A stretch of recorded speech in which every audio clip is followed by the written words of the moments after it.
André Villas-Boas, les 5 dates d'un dragon. Les dragons, c'est le surnom des joueurs du FC Porto. Pourquoi on parle aujourd'hui de l'entraîneur portugais de l'Olympique de Marseille? Eh bien tout simplement parce que l'OM se déplace demain soir, mardi, en Ligue des Champions, troisième journée de la phase de groupe, justement sur la pelouse du FC Porto. Et le FC Porto, eh bien c'est le club de cœur, le club de toujours d'André Villas-Boas. Il a été l'entraîneur du club, il en sera peut-être plus tard le président, on y reviendra tout à l'heure. Et puis André Villas-Boas, eh bien c'est quelqu'un qui est né à Porto, qui a grandi à Porto, qui a été très jeune, supporté le club de la ville en allant au stade avec son papa. Et puis c'est aussi un homme qui a été formé en tant qu'entraîneur au FC Porto. Qu'est-ce que vous pensez, vous, d'André Villas-Boas, l'entraîneur de Marseille? Est-ce que vous trouvez que c'est un bon entraîneur de l'OM?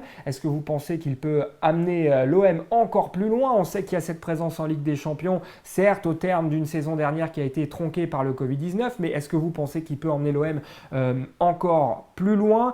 Et puis tout simplement, est-ce que vous trouvez que cet homme, ce personnage est sympathique dans le paysage du football français? N'hésitez pas à réagir, à commenter cette vidéo. En attendant, on va donc décliner la carrière de l'entraîneur AVB en 5 dates et on démarre tout de suite avec son premier poste.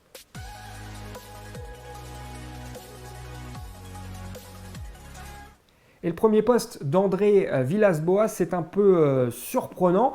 C'est un poste de sélectionneur des îles Vierges britanniques. Oui, oui, les îles Vierges britanniques. C'est un territoire d'outre-mer du Royaume-Uni, les îles Vierges britanniques. Et c'est donc en 2000 qu'AVB démarre sa carrière très jeune, 22 ans, précocité. C'est un des mots-clés de la carrière d'AVB. On va y revenir au fil de cette vidéo. Et donc 22 ans, il a du mal à trouver un club parce qu'il apparaît aux yeux de nombreux dirigeants trop jeunes. Et donc il va avoir cette opportunité. Les îles Vierges britanniques, ça va tourner court très vite. 2 matchs, 2 défaites et déjà AVB va être licencié par la fédération. 2 défaites, il y en a une très lourde, 9-0 contre les Bermudes dans un match qualificatif pour la Coupe du Monde 2002. Alors bon, il pourra se rassurer plus tard quand il fera le bilan de sa carrière, André Villas-Boas, en se disant que c'est pas du tout la plus lourde défaite subie par les îles Vierges britanniques, qui est une sélection qui a connu notamment un 17-0 face à la République dominicaine. Voilà, courte parenthèse, c'est un paradis fiscal, les îles Vierges britanniques. Ça n'aura pas été vraiment un paradis sportif pour AVB, 2 matchs de défaite. Il s'en va, il est licencié. Ce n'est que des années plus tard, 9 ans plus tard, qu'il va connaître son premier poste en club, on en parle.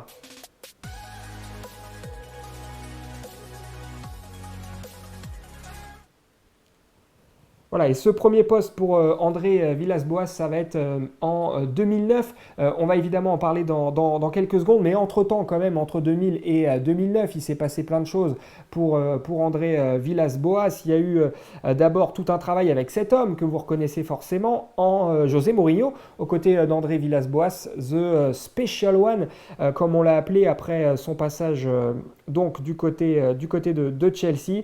Et André Villas-Boas, eh bien, il va travailler très longtemps avec José Mourinho, d'abord au FC Porto, et ensuite il va accompagner Mourinho en tant qu'adjoint du côté de Chelsea entre 2004 et 2008, et ensuite une année du côté de l'Inter Milan. Voilà, donc il y a eu toute cette période avec José Mourinho qui a été un petit peu voilà, celui qui a pris sous son aile André Villas-Boas. Mais donc, à un moment donné, AVB, il dit, voilà, j'en ai marre d'être le numéro 2, je veux une place de numéro 1. On est en 2009 et il y a un club portugais qui va lui proposer cette opportunité. C'est l'Académica de Coimbra, donc le club portugais. AVB, vous le voyez sur la photo, est jeune. Il a 32 ans et donc il décroche son premier poste en tant qu'entraîneur principal. Ça va plutôt bien se passer du côté du club portugais. Il va terminer 7e du championnat, une belle prestation pour le club donc à l'époque, et ça va attirer les convoitises de plusieurs autres clubs portugais, des grosses écuries même de la Liga. Il y a le Sporting Portugal qui va tenter d'approcher AVB à 2 reprises sans succès. Il va faire un autre choix, André Villas-Boas, et on en parle tout de suite. Job de rêve.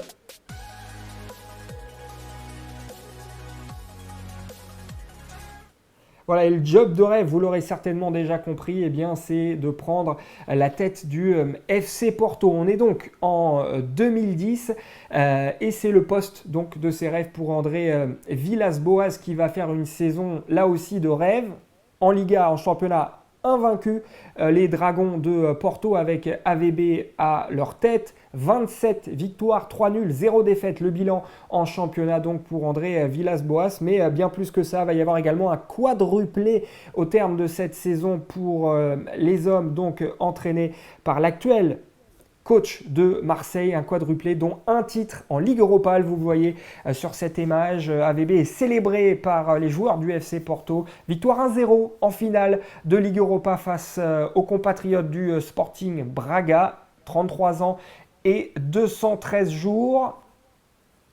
André Villas-Boas devient le plus jeune entraîneur à gagner une Coupe d'Europe. On parlait de précocité tout à l'heure, on y est là aussi pour André Villas-Boas, quadruplé, qui reste dans les mémoires évidemment du FC Porto avec une équipe qui était composée notamment à l'époque de joueurs qui vont avoir une belle carrière. On pense à Otamendi, on pense à Hulk en attaque, on pense également, il y avait qui? Il y avait Falcao, il y avait également Rames Rodriguez, bref, une belle équipe de Porto. Et c'est vrai que depuis cette date, les Dragons ont du mal à retrouver cette splendeur, notamment sur la scène européenne. Donc, en seulement une saison, André Villas-Boas a marqué l'histoire de son club à tel point qu'il a une statue au musée du FC Porto. Oui, je vais vous montrer cette image. Là, voilà, la statue donc du Special 2, comme on l'a pu l'appeler en référence à José Mourinho. Voilà donc pour cette statue d'André Villas-Boas. Je ne sais pas s'il va emmener les joueurs de l'Olympique de Marseille visiter le musée du FC Porto, mais en tout cas voilà, il a sa statue donc au musée, une statue obtenue donc au terme évidemment de son rapport très particulier qu'il a avec le club depuis des années, mais donc aussi au terme de ce passage d'une saison seulement finalement entre 2010 et 2011 et ce quadruplé donc avec à la clé un titre européen. On sort un peu du foot tout de suite pour la 4e date.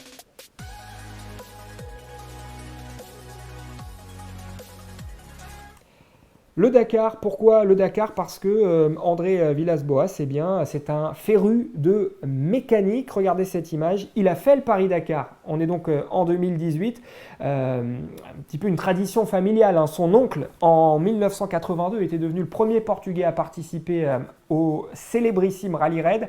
André Villas-Boas s'inscrit donc dans la tradition familiale. Il participe, ça se passe franchement pas très bien pour l'entraîneur de foot au volant donc de sa voiture sur le Dakar. 4e étape, abandon au terme d'un accident qui provoque des douleurs au dos chez le Portugais. Du coup, il abandonne donc dans cette édition du Dakar, mais il a participé. C'est un féru de sport mécanique, je le disais. Il a toute une collection de voitures et de motos, donc ça n'a rien à voir avec le foot évidemment, mais je voulais vous en parler parce que ça marque aussi le personnage AVB. Alors entre-temps, évidemment, là on parle de Dakar, mais entre le départ de Porto et l'Olympique de Marseille aujourd'hui, AVB a connu plusieurs clubs.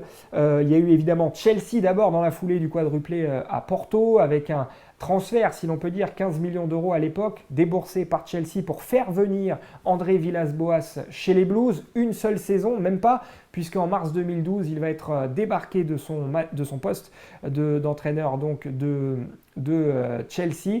Voilà, donc en mars 2012, il faut savoir que c'est Di Matteo dans la foulée qui va prendre la relève, l'adjoint d'AVB, pour terminer quand même avec un doublé Coupe d'Angleterre Ligue des Champions. Ensuite, pour AVB, il y a eu un passage par Tottenham qui s'est là aussi terminé par des mauvais résultats et un licenciement. Ensuite, il y a eu le Zénith Saint-Pétersbourg avec un titre de champion en 2015 et il y a eu également une victoire en Coupe de Russie. Ça, c'était l'année suivante en 2016. Il y a eu un passage aussi par la Chine avant donc en mai 2019 d'arriver à l'Olympique de Marseille. C'est quoi la suite pour AVB? On en parle.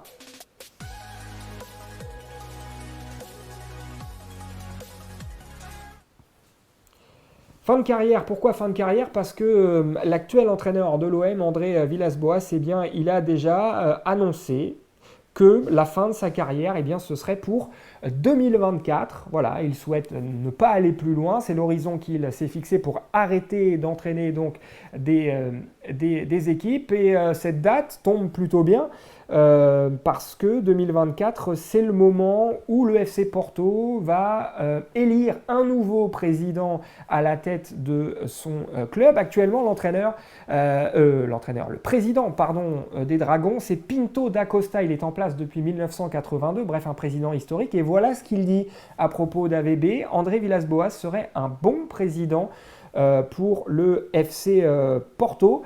Est-ce que ce sera le choix du technicien de 43 ans en 2024? Il sera encore là aussi très jeune de candidater à ce poste de président. Il a sa statue, on l'a dit, il a marqué l'histoire du club, on l'a dit aussi.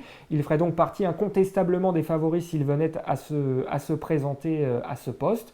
Voilà, on verra ce qui se passe évidemment pour André Villas-Boas, mais ça dit aussi voilà, le rapport très fort qu'il entretient avec ce club de Porto. Qu'est-ce qu'il va faire d'ici là? Est-ce qu'il va rester à l'OM? On sait qu'il a refusé une prolongation de contrat en mai dernier avec l'OM. Son contrat prend fin donc en 2021. Est-ce qu'il va prolonger avec l'OM? Est-ce qu'il va revenir à Porto? Est-ce qu'il va continuer à faire le globe-trotter en prenant une destination plus exotique, j'allais dire, ou peut-être va-t-il rejoindre un grand club? On verra ce qui se passe. Mais donc, on a 2024 comme horizon pour AVB pour la fin de sa carrière. En attendant, et de manière beaucoup plus concrète, on a ce déplacement donc à Porto demain, 3e journée de Ligue des Champions, donc avec l'Olympique de Marseille. André Villas-Boas, très attendu parce que Marseille attend toujours sa première victoire dans cette compétition cette saison. Marseille qui est sur 12 défaites, je crois, consécutives, ou 11 défaites consécutives en Ligue des Champions. On n'est pas loin d'un record. Et donc AVB, il va devoir gagner chez son club de cœur demain soir, mardi, donc, face au FC Porto. Voilà, c'est tout pour moi. Vous pouvez évidemment réagir, me dire ce que vous pensez d'André Villas-Boas. Est-ce que vous le trouvez sympa? Est-ce que vous trouvez que c'est un bon entraîneur pour l'OM? Vous pouvez commenter en dessous de cette vidéo. Merci, moi je vous dis à très vite. Salut.